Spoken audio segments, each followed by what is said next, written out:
Comment allez-vous? Le petit mot du jour aujourd'hui est tout simple. Je vais vous faire la lecture de l'extrait d'une entrevue que m'a accordée Claude Ryan pour la revue Sainte-Anne et dont le texte a été repris dans le livre Les témoins de l'essentiel paru aux éditions Logique en 2005. Ça date quand même de quelques années, mais ça demeure tout de même d'actualité quand on replace le texte ou les textes dans le contexte de l'époque.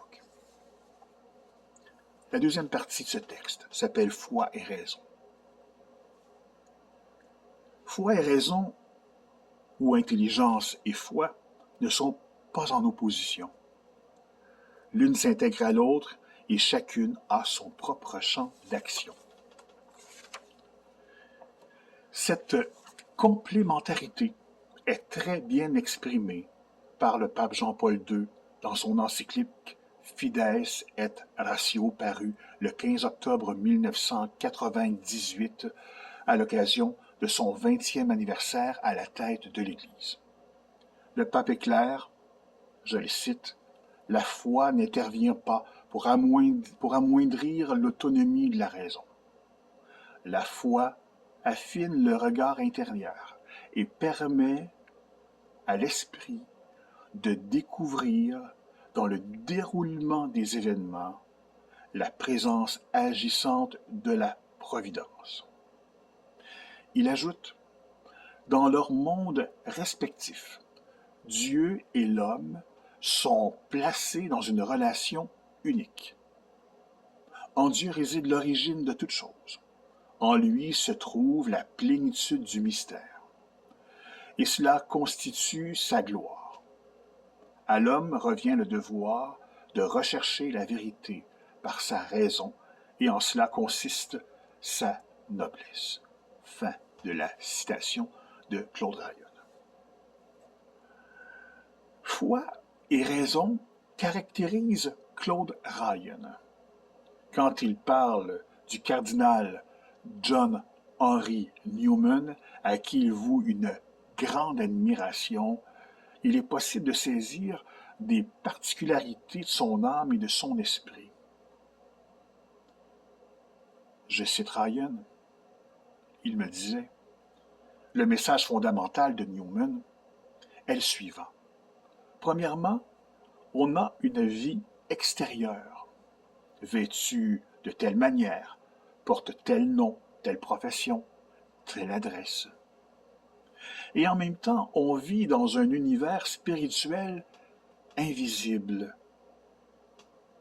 qui est l'univers de Dieu qui nous enveloppe, qui est présent dans notre intériorité.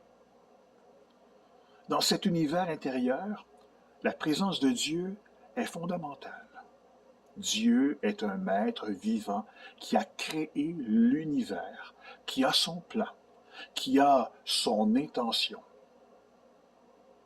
Alors la tâche de l'homme est d'essayer de comprendre la volonté de Dieu et de la découvrir dans sa vie au fil des jours, surtout d'essayer de l'accomplir le mieux possible dans un esprit de charité, de droiture et de détachement, explique-t-il. Il ajoute, nouvelle citation, « Un deuxième point, c'est que l'expérience religieuse doit s'appuyer sur un solide développement intellectuel.